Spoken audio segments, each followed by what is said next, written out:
6'6", Keanu Neal with the hard hit. Get the ball back on offense. Watch Julio Jones keep moving the sticks. Calvin Ridley in for the score. We came back. We up 4. About to get in. Our victory stats. No coming back. We closing the door. A-T-L. Blackout. A-T-L. Blackout. What's going on, football fans? We back live once again. Not necessarily on the best of circumstances, but hey, that's what this season has been. I'm J.R. Clark. This is Pound for Pound. Jimmy, take it away. Hey, man, welcome to the show, baby. This is your boy, Jimbo Dean, a.k.a. Jimbo Slice, a.k.a. Jimmy Obama. And you can call me any one of those you want. But please do not call me no damn New Orleans Saints fan. What's going over there in the ATL? Big Mike, what's going on, big dog? Another show, man. Hey, man, Big Mike Dub this week, man. We got a lot to talk about, and we got nothing to talk about at the same time. You know, no truer words have been said, boy. Mike. No truer words Mike. have been said. And everybody who was brave enough to come to the chat tonight, Pound for Pound family, we thank you.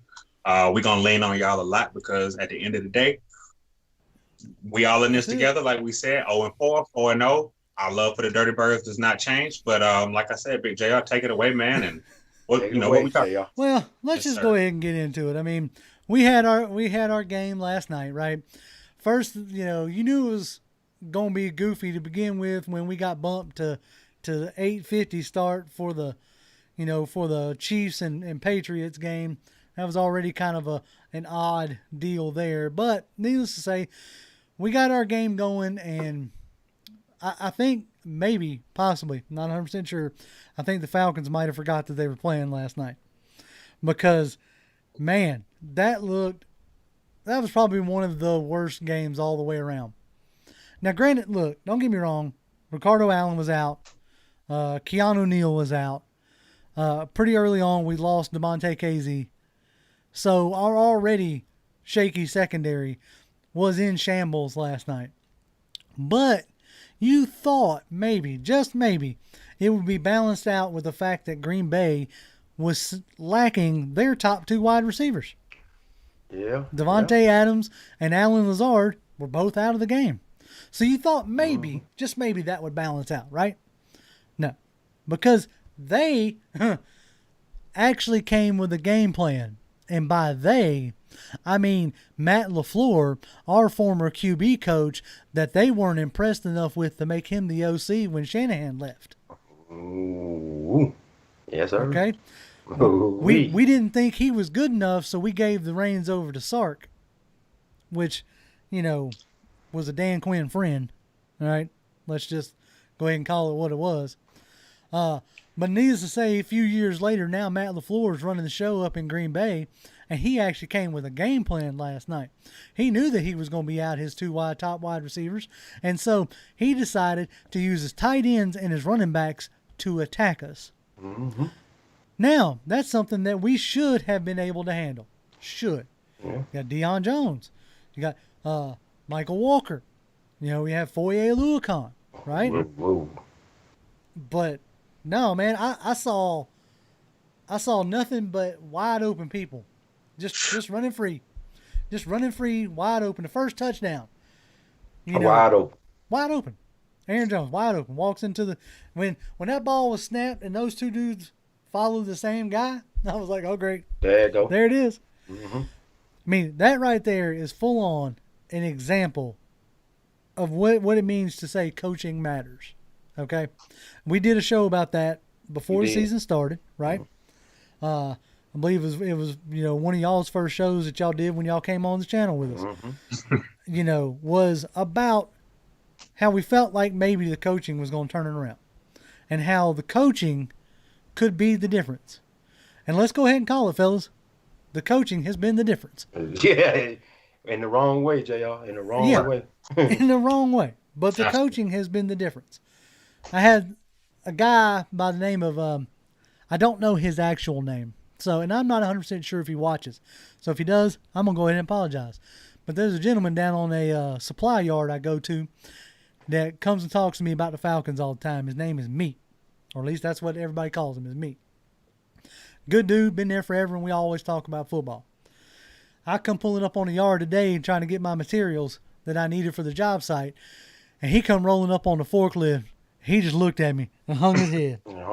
I said, "Oh, come on, meat." I said, "Come on, meat." And he asked me. He said, "JR, what's the deal?" I said, "Well, simple enough. It's coaching. In the NFL, the talent is like this. You know what I'm saying? Like you got your few superstars. You know, your Aaron Rodgers, your J.J. Watts, your Aaron Donalds, your Julio Joneses. You know what I'm saying? You got your superstars. But for the most part, the rest of the team is made up of guys who are pretty much on the same level. So what's the difference? The difference is how they get deployed. Yes, there you go. And what they are taught week in and week out. What they are taught to look for, what they are taught to key in on, and how the game plan is laid out for them. Right. When you see miscommunication, like you saw last night, that squarely falls on coaching. That means those two guys, one of those two guys, didn't understand what he was supposed to be doing. Not a clue. And when you don't understand what you're supposed to be doing, a lot of times you didn't get taught right. Mm-hmm. I mean, if your kid comes to you and tells you, says, "Daddy, 2 and 2 is 5. What do you tell him? "No, baby, 2 and 2 ain't 5. 2 and 2 is 4. And let me show you why 2 and 2 is 4. So you understand why 2 and 2 is 4. And then you'll keep doing repetition so it'll become muscle memory, right? Right. Now, Jimmy, you could probably speak on this a little better. I've never actually physically played the game. But from my understanding, the more you know about the scheme you're playing, the bigger difference that it makes. Right. And what it seems like is that these guys ain't got a clue what they're supposed to be doing out there. And you can tell right off the bat. It don't even take, and that's the shame. That's what's the shame about it with the Atlanta Falcons. It don't take long. It started to happen immediately. As soon as the clock started ticking, it started to happen. I don't play on a lot of ball clubs where we don't beat a team we have no business beating. We wasn't even athletically close. But that coach had a scheme. We had a scheme for him because of our coaches. We believed in what he told us. He trusted us too. Now, that's another thing. I really don't think this coaching staff trusts what they got on the field. So we trust what the coaches are saying. And the coach trusted in us. We stuck to that scheme, and we beat a team we ain't had no business beating. That's simply off of repetition and just having a good scheme and a good game plan. And Mike, me and you played on a team together where we really wasn't that talented, but we had some coaches that made us perform better than we supposed to have been. You know what I'm saying? Always. Perform. So Mike, I'm gonna come over to you with this one too. Same question JR just asked me. You think it's that coaching? Because it is that coaching, right? But the coach got to do a little more for that. Little preparation got to be a little more better, so your players can just go out there and play and not do that much thinking like they were doing last night with the Green Bay Packers. Great point. I think that's a great point because I got so many thoughts in my mind at one time that it's hard to just focus on one, right? So I'm gonna touch them individually, right? So first thought that you said, right? It is coaching because last night, the Falcons team that showed up, it looked like the fourth game of the preseason. Right, there you go. For me. Right. I think even with, some of you guys hurt, it was, I would say they were at a B+, B-. We were at a B+, B-. They were the better B+, B- team last night. This is the first time that we do this show that I say, even though we had injuries, they had injuries, they were the better team. They were better at quarterback. Yep. They were better. Their running backs were better receivers than our receivers. And we had Julio Jones and Calvin Ridley before Julio Jones went out of the game. But we did have a Calvin Ridley on the field the entire game, right? So if you have one of the best receivers in the league right now who is tearing the league up by storm, sure enough, a little bit hurt. If you have two decoys on the field, at the end of the day, why are we not getting the ball to Russell Gage more? You still got Hayden Hurst there. You got Todd Gurley able to go out of the backfield, right? So it is coaching because we ask ourselves this question before I throw it back over to you, JR, because it is coaching to your point. But ask yourself this question. Why does this team last night defensively look like the same team that got 55 points put on them by the Texans last year? Same way. Doesn't matter. We hard on Desmond Trufant, but you can put anybody out there. Desmond Trufant. It's Isaiah Oliver. Yeah. Blah blah blah blah blah blah blah. But the lack of defense that we show week in and week out is sickening. To be honest with you. No. And it's coaching. So go ahead, Jeff. Talk to me. I completely agree with you there, Mike. This has been the same issue since, I don't know, 2015. I was about to say, go back a little farther. Yeah, go back a little farther. Yeah, I mean, dead up, go right? Back farther, yeah. You know, go back. I think, okay, all right, I'm going to pontificate a little bit, if I can, if y'all let me. That's a big word. I know, it's a $5 word. I don't get it right, so you can just do it. Go ahead. You said you're going to do it. Yeah, go ahead. All right, so you got Dan Quinn up in Seattle, right? Under the tutelage of Pete Carroll, okay? And he's doing a thing. He's coaching up the D-line, which is supposedly his specialty. He's coaching up all this other stuff. He has a year or so of calling plays, but the whole time he's got Pete Carroll over his shoulder, monitoring and being, for lack of better terms, quality control, right? Things start getting a little out of whack. Pete can be all like, "Hey, dude, let's shift over here some. Let's shift over here some." You know. Mm-hmm. Okay, so that's how it goes, and he gets on everybody's radar because of the Legion of Boom and everything else, right? This is how coaching is done in the NFL. You know, you get on radars by being, having your unit being good and being noticed by the league. So he comes here to Atlanta, and he tries to mimic what he was doing in Seattle. Okay? But now he doesn't have the quality control man anymore. Now he doesn't have Pete Carroll, who has spent his entire career running this scheme. So, it works a little bit. It works pretty good in 2017. Time passes. But 2018 rolls around, 2019 rolls around, and everybody's starting to real catch up. They're even starting to catch up to Pete Carroll in Seattle. Okay? Mm-hmm. Pete Carroll makes his shifts. Dan Quinn, I don't know if y'all remember this or not, sat down and watched over 6,000 plays and tried to figure out why everybody was able to, attack his scheme. This is when he fires everybody. Fires Marquand Manuel, puts himself in as DC, brings in Bob Sutton, all this other jazz. Comes out with a defense that is absolutely horrible. Absolutely horrible. The beginning of last season. Can't stop nobody. Can't do nothing. Can't do nothing right. And I think that's when it really hit him. That, oh God, I'm in over my head. Mm-hmm. I don't know what I'm doing. My motivational speeches aren't working no more. These fast and physicals, all gas, no brakes, whatevers. You name whatever slogan you want to name. Just name. And now it's no longer resonating. Now, the players like him. Players like him a lot. They'll defend him till the day is long, as we talked about last week.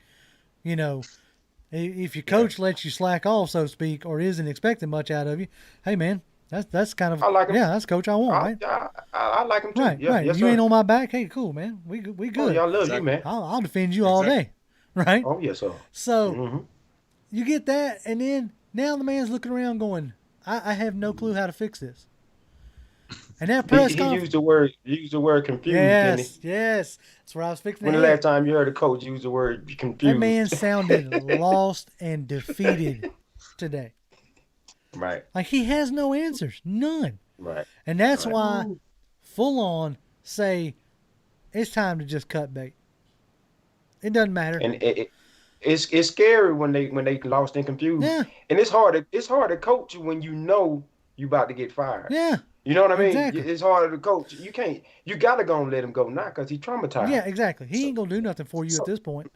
No. I mean, look, you had old Bob down here in Texans, Bill O'Brien, say to Mike Silver, I'm pretty sure I'm about to get fired. Like, at that point in time, you gotta let him go. You gotta let him go. You gotta figure that Dan Quinn feels about the same way. He's off to an 0-4 start where the owner in the offseason pretty much said it's playoffs or bust. Mm-hmm. Like, if you don't make the playoffs, then you ain't coming back. Well, you 0-4, baby. Last time I checked, in chat, y'all correct me if I'm wrong, no team that started 0-4 has turned around and made the playoffs. The playoffs. That's right. Goose egg. That's right. Goose egg. That's right. Exactly. Hey, and I'm gonna add one more thing to you, because in the league there's a concussion protocol, but we don't have a protocol for Dan Quinn. Lord. Because we need one. In the league, when you're confused, they got a protocol. They do. When a coach is confused, they need to have a protocol for him. When the leader of our great team that we support, because this is a proud franchise, says that I'm confused and I don't know what to do. I've never once heard Bill Belichick say, "Hey man, I'm the coach of the New England Patriots, and man, I don't know what to do. I don't know how to do situational awareness today, which I'm the greatest ever at doing and being, right? So yeah, to your point, man, it's just golly. I'm looking for some good news. So we'll touch on that later. Yeah, so let's go ahead and take a second and jump into chat. We've what's up, chat? We've been rolling for about a little over 15 minutes or so now, and we haven't acknowledged chat at all. We need to say what's up to our folks. Bug says, "Hi guys, what a lot of poop emoji show last night. It was that. It was a poop show." Yep. Speed Falcon for Life says, "What's up, fellas? What's going on, Speed?" Wound Carter says, "Rise up, pound for pound family. I really think we needed to clean sweep and rebuild. Play calling was off as usual. Defense still sucks. Mr. Blank, how do you put up with this?" This is stuff we're going to continue to get into, right? So we're going to continue to get into. And DeQuan Patton says, "Please don't call me no damn Aints fan." And I think your thing's catching on, Jimmy. I think people are liking that. And I love it to the griddle of my bones. There you go. Come on with it. Jarvis says, "What's up, team? What's going on, Jarvis?" Archangel, I think he liked my thumbnail with all the clown faces on it, so showing that we have shown our true faces up in here. And then Robert Bennett says, "Why was Debo letting his man run free into the end zone for an easy touchdown?" I don't know what Debo was doing on that. Normally you can count on Debo. Now he picked it up a little bit as the game went on, but still, I guess there's only so much you can do. Man, and to that point, man, why do people call themselves Debo? Why don't they call themselves Craig? Craig was the one who actually won in the movie. It's like, Debo. Well, Debo was the big scary one, right? In the movie. Yeah, I know, but he got knocked out. I mean, Anyway. That's a good point, Mike. That's the point I didn't think about. And right. 0-4, we can talk about our We can talk about. VTW says, "Trevor Lawrence is looking good at that number 1 pick." Yeah, he might be looking good at that number 1 pick, but not for the Falcons. I mean, look, I'm going to back up a little bit so y'all can see, right? Okay, look, this is number 2. Number 2. He's going to be here until he retires. I'm sorry. Y'all might as well just, I brought it up. You going to put that that salary cap thing up there? Well, I don't have it queued up. You might have to. But no, actually, you know what? Yeah, I do. Hold on. I got it queued up. We can look at this again. Okay, bam. There it is. That salary cap look, up there, man. that salary cap right there. That right there. I'm going to go ahead and call it. You ain't getting rid of Matt Ryan. It ain't happening. Right. He's got $75 million dead cap. You ain't getting rid of this man. Boy. Okay? Tell you, not if you wanted to. You know, if you want to really put your franchise in a dumpster fire, go ahead and try to just cut him, and you won't be able to do nothing. Anyway, now I'm gonna take that away because that's blocking up everything. And pound for pound family, y'all know better than that anyway. Like Matt Ryan should be in the chat with us. Right. He should be in the live chat talking about the team as well because he's here. He's gonna be here. He's here like we're here. I mean, exactly. And look, I'm gonna go ahead and call it. Last night was probably his worst performance of the season so far. Easily. Like, threw for 285 yards, no touchdowns, took 4 sacks. But I look at that as a man who stepped foot on the field going, I have to score every time I touch this ball. And when you put that kind of pressure on yourself, it'll do some things to you. If you feel like every time you step out there, you got to be perfect, and then that's another pressure on his back. Yeah. Not to mention that guy up there in the booth, Mr. Dirk Cutter himself. I need for you to pack your shit and get out. I had to go ahead and cuss. Now I'm sorry, y'all. I'm sorry, chat and everything. but I need for Dirk Cutter to pack his shit. Yeah. I'm sorry. I had to say it twice. Get out of Atlanta, man. Please. What you doing is a disgrace. Big time. You making everybody. Go ahead, Jay, because I'm about to get fired up. No, I want you to get fired up. Because look, flat out, the fact that you had your in-house reporter, right? A guy who writes articles for your website, Will McFadden, on Twitter during the game talking about, man, during the offseason, we saw a lot of moving the pocket and rolling the pocket and a lot of motions and all this other stuff. And I thought that they're really going to start using this stuff. And through 4 games, you ain't seen none of it. None of it. Not one. You've seen the most vanilla-looking offense humanly possible. Boy, he got me fired up. And so what that tells me, as far as Dirk Cutter is concerned, is something I've been saying the whole time, is Dirk Cutter expects his elite talent to beat your elite talent. And a lot of times, elite talents are going to cancel each other out. That just is what it is. Right. So they have to get helped by the coaching staff. They have to get helped by the scheme. As I brought up a little bit ago with Matt LaFleur. He was saying his 2 top wide receivers. So what did he do? He adjusted his scheme. He adjusted his scheme, and he killed us with tight ends and running backs. Yep. All night long. And that's a great point. And that's a great point, because if you learn 2 things from 2 teams, the Baltimore Ravens and the Georgia Bulldogs, it shows you that if you get the scheme to match your personnel, you can do some great things. Right. Look at what UGA is doing with Stetson Bennett and Todd Monken. He fits the air raid scheme perfectly. Now, he's not what you would consider a traditional air raid quarterback, but he fits the scheme so perfect that you literally right now have to look at UGA in college football as a legitimate national title contender with a guy that's a former walk-on, 2-star prospect, because he fits the scheme to a T. Same thing with Lamar Jackson. Same thing with Lamar Jackson. When you look at, a lot of the read options and stuff that they ran when he first came into the league, and look at it now. Now people are mimicking it, trying to find the next Lamar Jackson. These guys have been so dominant that college coaches now are scrambling to find the next one of these guys who would normally be a receiver. Another conversation for another day. And now that's what the NFL is going to. So if you look at it right now, right, it goes back a little bit, guys, what we were talking about earlier about Dan Quinn. And it's like, I'll be honest with you. You look at Bobby Petrino, you look at Mora, you look at Mike Smith.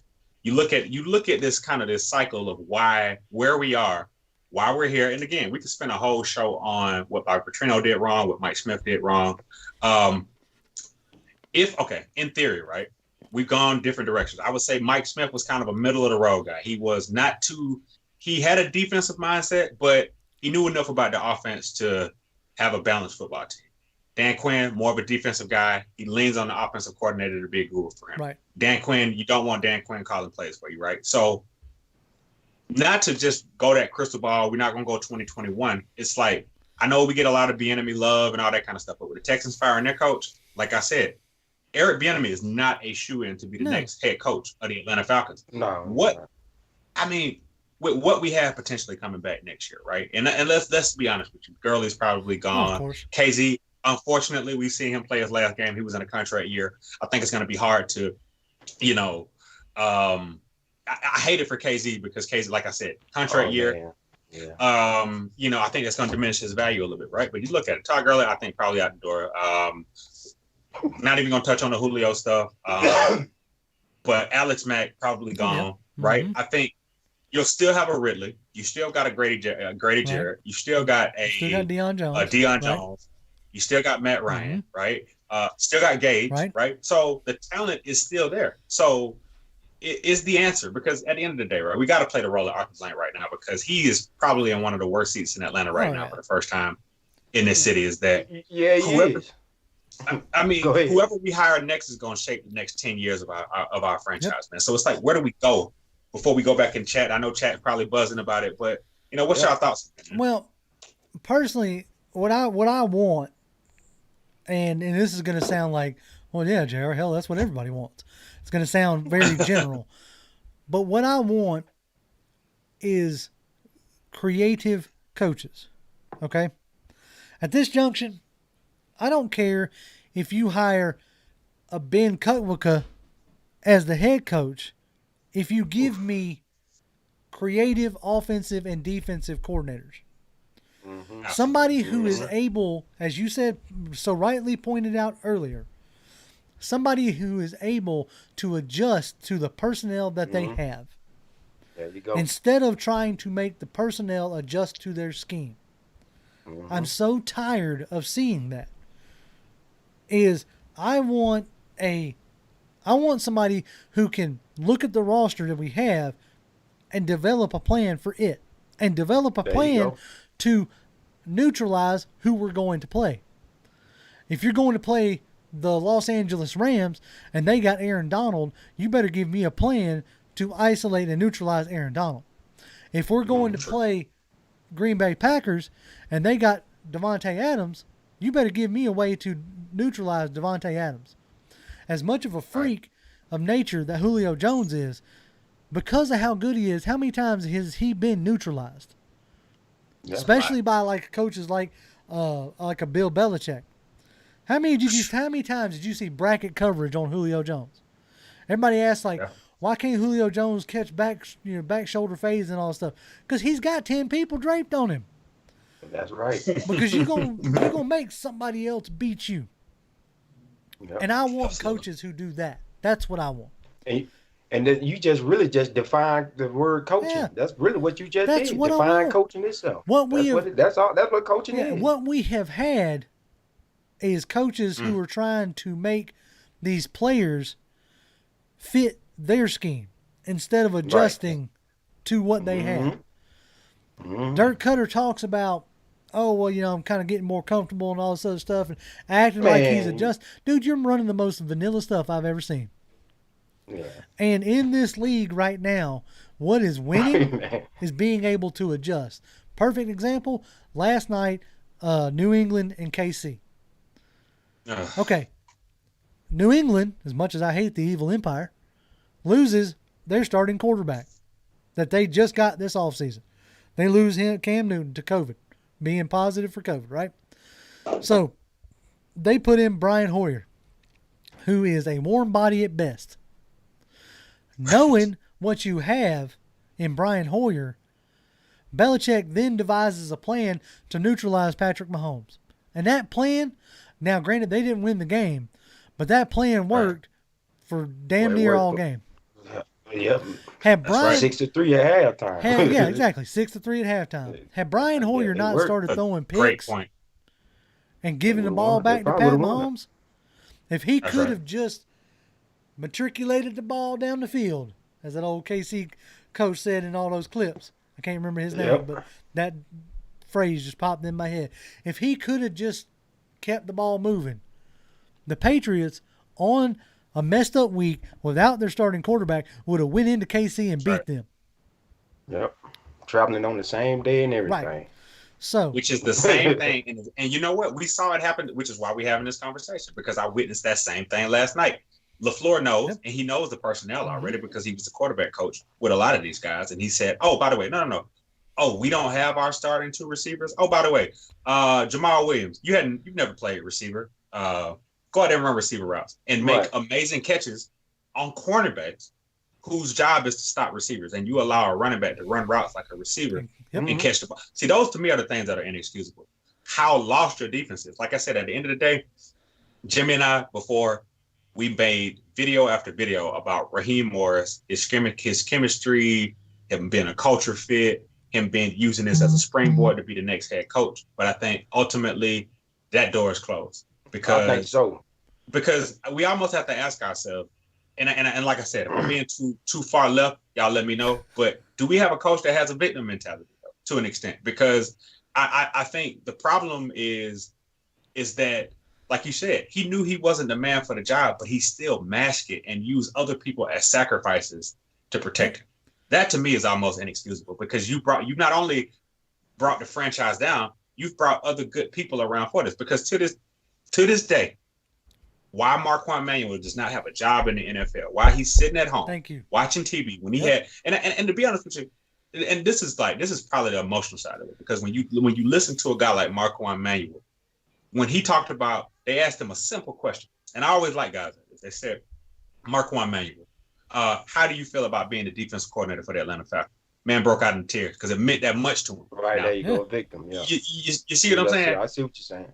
And to take that opportunity away from him, from a person that was supposed to have mentored him and used him as a sacrifice, I think this is why when I see poor Dan Quinn, because I saw this horrible stat today where it was like, well, look in 2018, this person was hurt, that person was hurt. It's like, stop taking up for mediocrity. Stop taking up for, like I said, in the business world, for capital losses. Like, this man is contributing to us losing money every quarter, and yet we're like, no, he's going to make us more money this quarter. And that quarter never happens. Like, think about it. You know, in business, we operate in 4 quarters. Everything is handled and that's the way he's operating quarterly. He's saying this next quarter, this second quarter coming up for us, is going to be way better than the first one. He can guarantee that.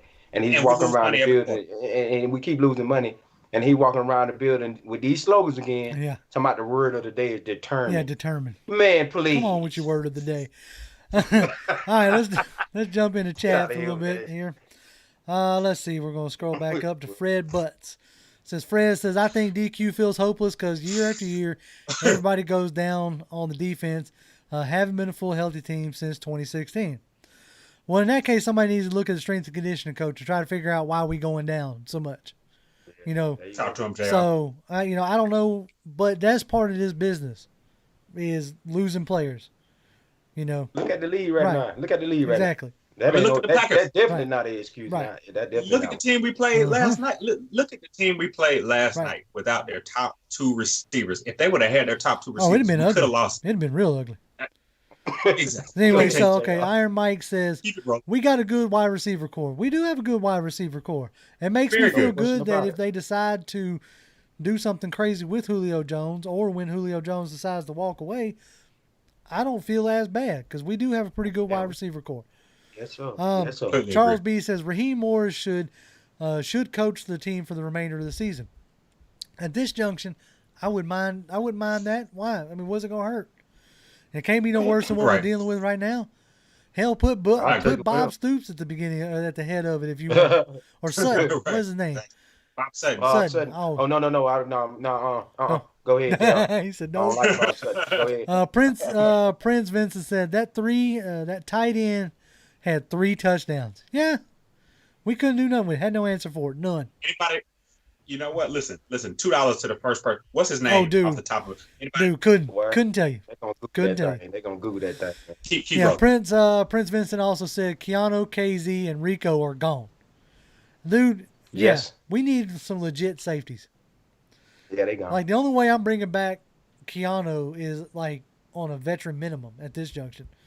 As much as I like Keanu and I like his play, he's an enforcer when he's on the field. You are no good to me on the bench, sir. It sounds heartless. I agree. But it is what it is. They ain't gonna bring them back. We apparently have a Saints fan wanting us to keep Quinn until November. Yeah, I'm pretty sure y'all would want us to keep Quinn until November. Dingus McGoober. That's a name right there. It's Dingus McGoober. Come on. I hate to say it because I love him, but Matt needs to go. He's rapidly declining. They've been telling me that Matt Ryan's rapidly declining since 2015. My man is not rapidly declining. I'm sorry. He's putting up the same numbers that he always puts up. When his season's over, even as bad as it is, he'll be close to 5,000 yards with 20-plus touchdowns, and probably, I'm going to go ahead and call it somewhere in the neighborhood of 12 to 15 picks, and we'll see how many times he gets sacked. You know. Hey, JR, you know who rapidly declined? Joe Flacco rapidly declined. That's rapidly declined. That's rapid. Go ahead, JR. Peyton Manning rapidly declined. That's rapid. Yeah, okay. Go ahead, JR. So, we know. We know. Go ahead. Mr. CDX for life says KZ is a baller. I don't know, man. My jury's still out on how good KZ actually is. He's a middle of the road type of guy, I think. I don't know about balling. You know. He's middle of the road type of guy. I'm not sure you're going to see DeMonte Casey as a Falcon again. So I think he had a great career, great personality. If he comes back, it'll be great. And I hate the way he went out, but I think that what we need to do, first and foremost, because it's on the agenda, and I love DeMonte Casey as a person, and I think that we need to draft a true safety. Oh, yeah. We need to stop. We talked about it last week. Stop converting cornerbacks. These corners and put him to free safety because because they're highly athletic. Yep. You know, let him be a shutdown corner if he's highly athletic and keep Keanu Neal better. Exactly. I mean, excuse me, Carter Allen. Right. Keep going. YMOF Jamal said Manuel got a job with the Eagles, but not as a DC. So that's cool. I didn't know that. I know. So appreciate that. Letting us know that. Fred Bus says, why do you blame the coaches and not the players? Because to me, it's clearly a coaching problem. That's why I kind of just explained that kind of a little bit. I kind of just said that we beat some teams where the coaches put us in a position to win a game. We have no business beating them. Right. But let's tap on that for a second, though. Let's tap on that for a second. So I want majority of pound for pound family, they get it, but let's just speak to the specific few for a little bit. When we talk about the coaches, let me tell you something. The players are like right there in lockstep with them. Because if that's what you're saying, if that's like what I said, saying, yeah. Now, I don't want you to think that it's just like, Raheem Morris did not make Isaiah Oliver miss the tackle that he made. Exactly. No, I mean, Joe Witt Jr. didn't, like, if that's the technique he's teaching, then we need to fire him immediately. Right, yeah. Right, exactly. But I'm going to go ahead and call it. It's a dysfunctional. Right. Exactly. But I'm going to go ahead and call it. Why is Isaiah Oliver still playing at this junction? Why is he not on the bench? Nobody else. But you see what I'm saying? Like, that's else. coaching. That's what I'm talking about. That's what I'm talking about right there, is that why haven't we, somebody brought it up, but why haven't we brought in any other corners to compete? Straight up. Isaiah Oliver is looking ridiculous day in and day out, or game in and game out. He is the poster boy of bad technique. He is giving up touchdowns. He's constantly just looking outmatched and overwhelmed. But yet we keep rolling him out there. Now I understand if AJ Terrell wasn't on the COVID list, I bet you Oliver would be sitting on the bench. Because he might still be out there, JR. Right. They might still put him out there. And Ray Station just said, why didn't Jordan Miller get a chance yesterday? Good question. Why? Great question. Why isn't at the half? Didn't we pull Oliver and put Sheffield and Miller out there? Because Sheffield was looking decent for his first game back. Sheffield played every snap. Yeah. Sheffield played every snap and did everything that we asked him to do. Which okay. So look, let's look ahead a little bit, because Sheffield and Terrell going forward, we may not be as bad in the second, but see, at the end of, like, we look at Sheffield and Terrell next year, I think that those are two corners that can do something. That can you be can right. build. That can do build something. around exactly. that. Yeah, you can build around it. But we didn't have the combinations that we needed. But I think even with Denard, man, because Denard, we expected. Think about it. We'd have had Sheffield, we'd have had Terrell and Denard functional. I think we have a chance to potentially win that game last night. But again, this is best case scenario. And you know what? Again, it goes back to coaching. This is another example. That goes back to coaching. You have to be able to create the necessary depth that when a guy goes down, the drop off isn't from here to here. And Chris Carter, and listen, you keep these guys. We cut JJ Wilcox for Chris Carter. Chris Carter went out there and looked like he looked excited to be in Lambeau Field with no stand. He just looked like, wow, I'm in Lambeau Field. Yeah. Nobody's in the stands, but he just looked excited to be out there. We picked him up that day, Mike. You know that, right? Yeah, well, we elevated him that day. Yeah, exactly. That day. Yep. Whoa. So he woke up that morning like, I'm gonna just chill out today, and called him and say, hey man, fly to Bay and come up here and get beat in single high coverage and play constantly. Constantly get beat in single high coverage. Yeah, exactly. No, it's like come on to the Green Bay, constantly get beat. Right. It's an absolute travesty as far as like our corner situation, right? Gregory Davis says this team's lost confidence. Coaching is beyond terrible, and that's the way it feels out there. It feels like they don't have any confidence in what they're doing. Revolt Control Radio, who I believe is our current Saints fan right now, is asking, what about Dimitrov? Dimitrov can go too at this junction. I am no longer. At this point, the only person that I am somewhat going to defend is Matt Ryan, I guess, because you're not going to get rid of him regardless of who you bring in as a coach. So with that being said, I want the entire coaching staff gone. Like, I don't want to keep. I don't want to keep none of them. I don't want to keep Dimitrov. I don't want to keep Rich McKay at this junction. None of them, JR. All these people they done got cots and mailboxes in their offices, and they done took up residence. You know what I'm saying? Yeah. They don't care much anymore as far as what is concerned that's going on with this team. It's evident to me. Because if you keep some of them, you know what they always gonna say to the new coaches that come in. Well, this is the way we always did it. This is the way we did it. This is the way we used to do it. We did it. That's why all of them got to go. It. You can't keep none of them. And Toby D's in chat with us tonight. Toby D. Appreciate you jumping in. He says, I need a coach who's going to, no matter who you are,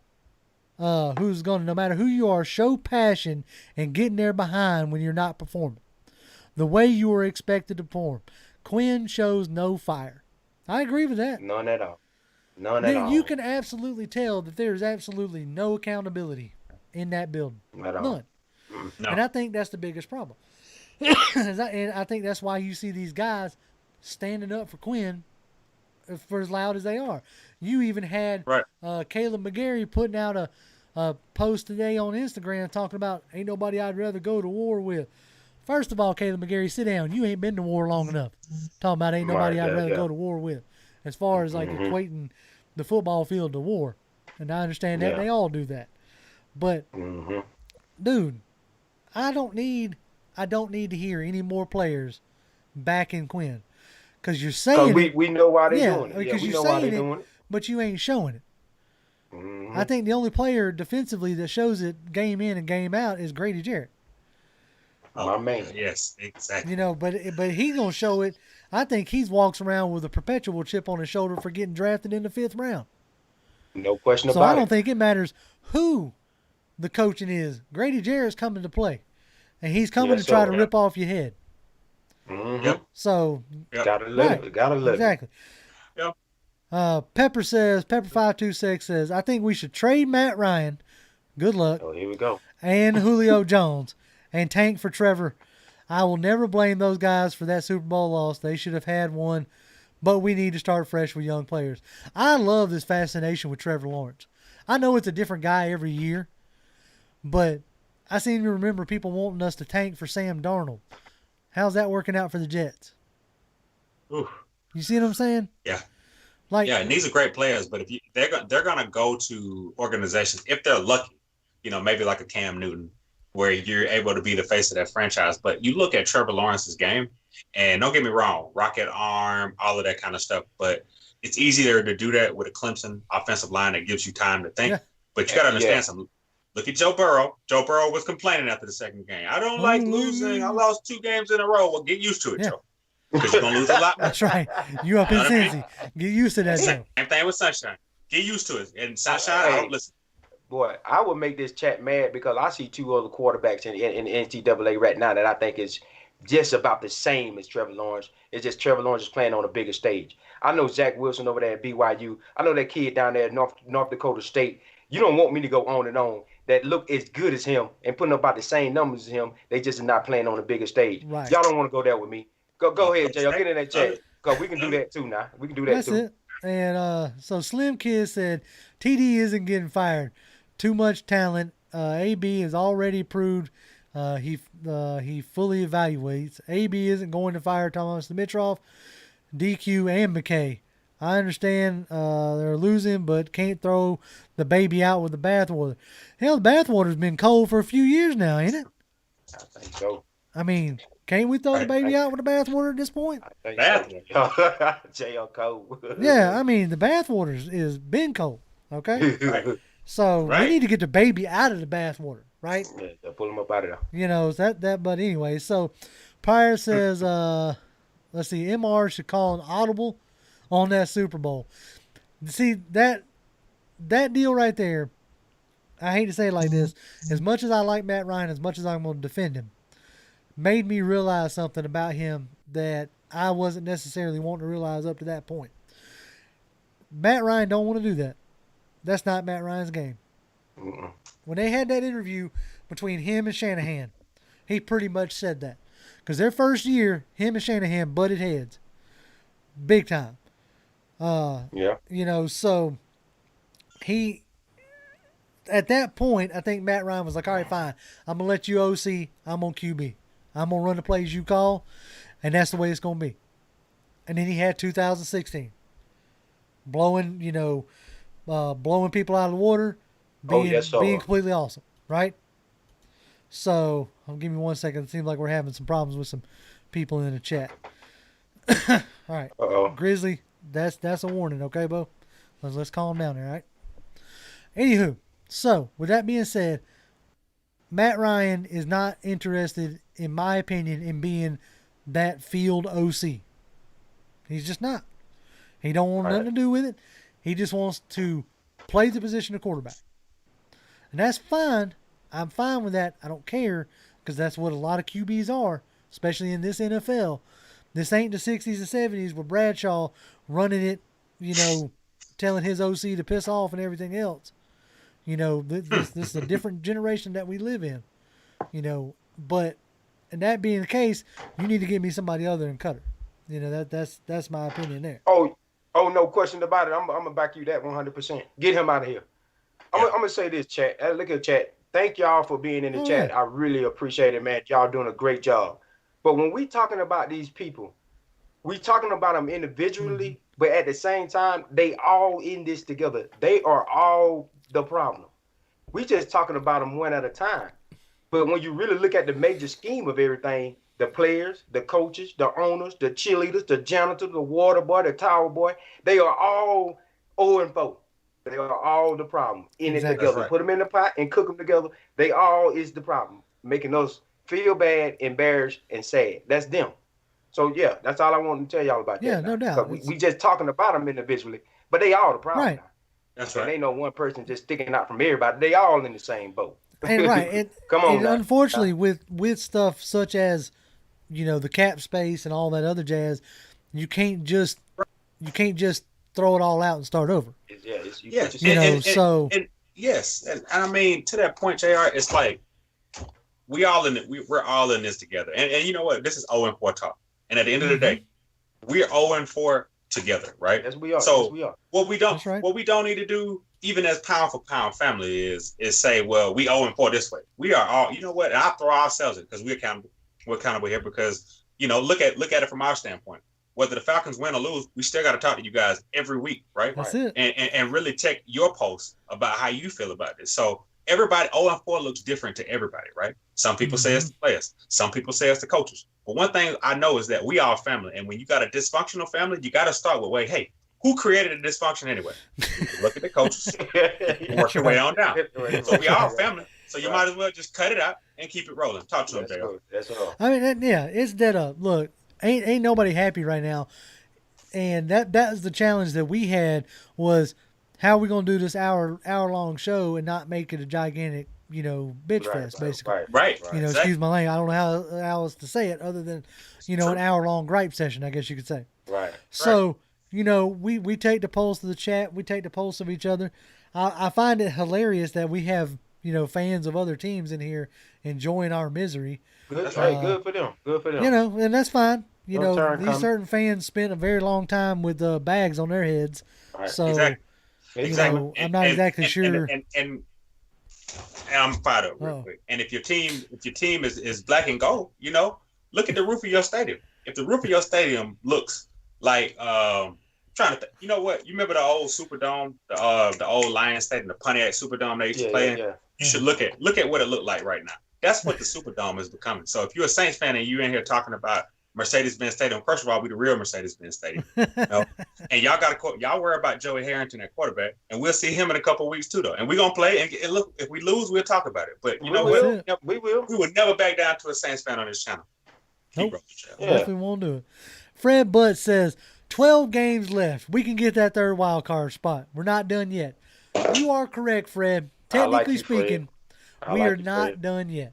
Real fan. That's a real fan right there. I like you, Fred. But Fred and Anthony Wright are always going to try to bring that positivity. I'll give it to him. And I like it. Shout out to Kojak. Oh, Kojak, yep. Kojak Nantucket, he'll always bring that positivity. So we're going to spend the last little bit of time talking about trying to find some positives in this situation. I know we all like to be negative as far as the 0-4 start.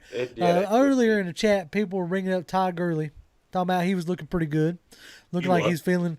Now, I will say this, and then granted this is coaching, but if that's looking good, can we stick with it for a little while? You know, can we stick with the run game for a little bit and see what it does for us? Right. But, you know, that's just me. That's just my opinion. I like the way they were. I like the O-lineman for a bit of a little point that they had some solid times there, man. Y'all got to get that. What we went through last year with our O-line, you got to get this O-line some props. They've been pretty solid. They're doing man. good. Absolutely. Like somebody put out a stat, and I retweeted it. I think it may have been PFF talking about Caleb McGarry's only giving up one pressure. Been solid, man. Now, granted, they gave up 4 sacks yesterday. Yeah.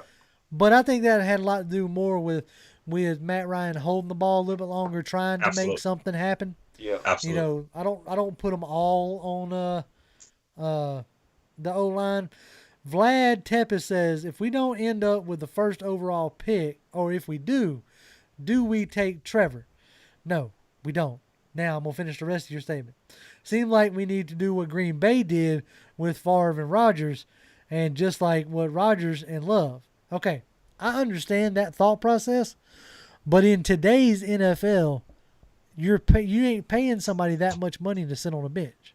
That's right. Whether it's Matt Ryan sitting on a bench or first round pick sitting on a bench. That's just not that's too much money to be tied up. You know what I'm saying? So I don't see that happening. It shocked the crap out of me when they took Jordan Love in Green Bay. Mm-hmm. Shocked a lot of people. Right out of my mouth was like, what are you doing? Mm-hmm. You know, I fully expected to see them already had some kind of deal working out with like Jacksonville to trade Aaron Rodgers or something, because you just don't do that, you know? So I don't expect that at all. So another thing too. Now, actually, let's touch on that for a second. So we're gonna touch positives, right? And I think, you know, it's a couple of names. Let's go realistic, right? Let's say we do stay within the top 5, drafting wise. I think these are some names that you might need to get comfortable with.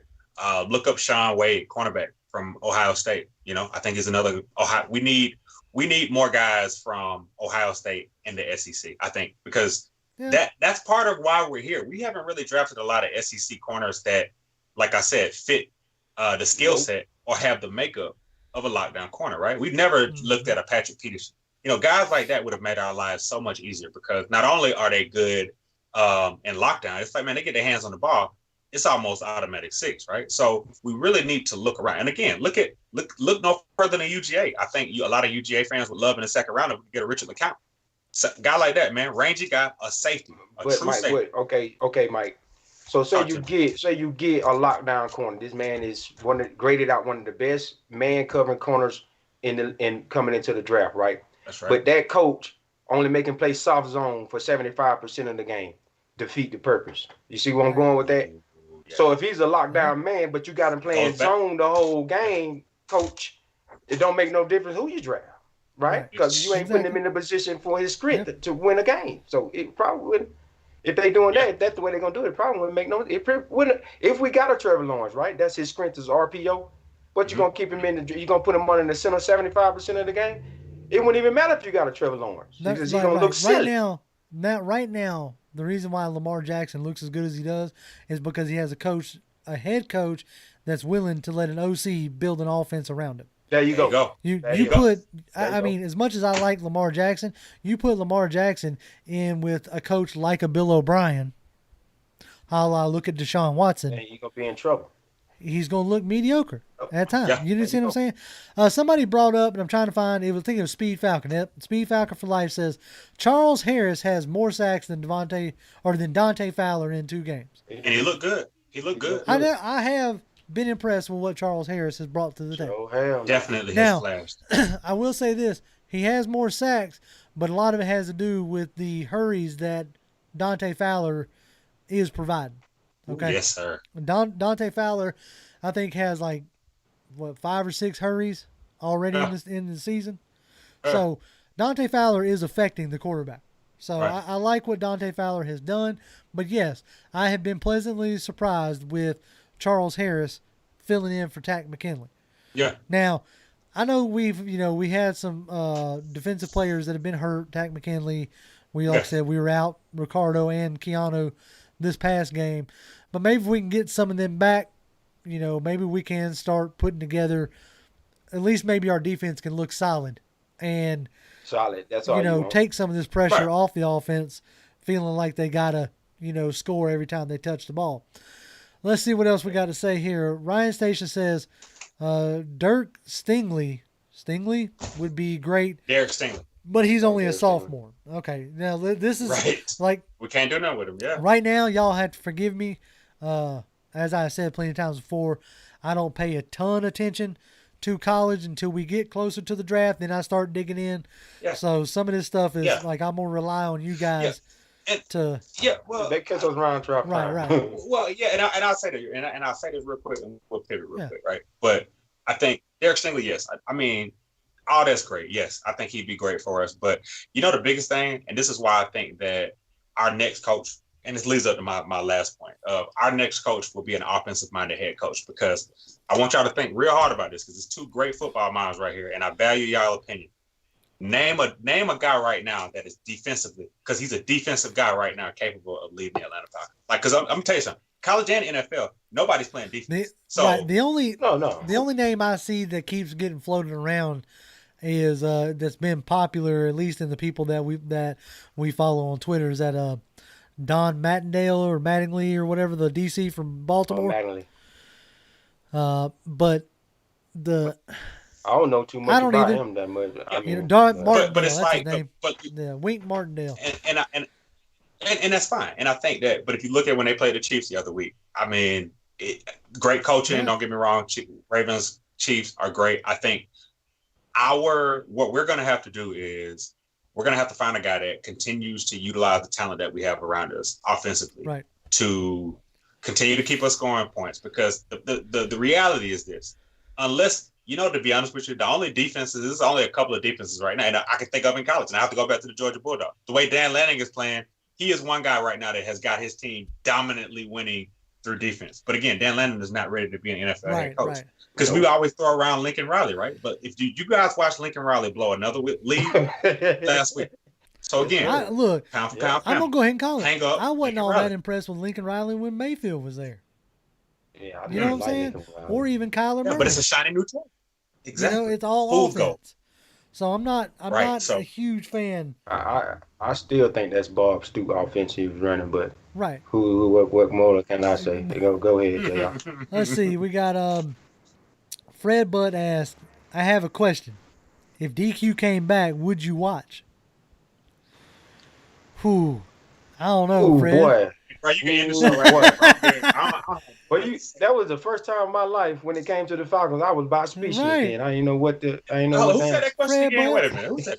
Fred Buzz won't know if we I don't know. But Fred Buzz, you gonna fire it. I need a lighter. Curveball. Anthony Wright said, but didn't I say to y'all that I love Charles Harris signing back in training camp? I did say that he will stick to Charles Harris and end up with more sacks than Tack McKinley. Look, it'll be really interesting when Tack gets healthy. If how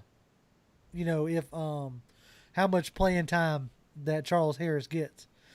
But a great positive right there. If we don't bring back Tack, we got Charles. That's right. And he'll take a minimum because we declined his 5th year. So we got a backup. Right. That's a good job. That's a positive.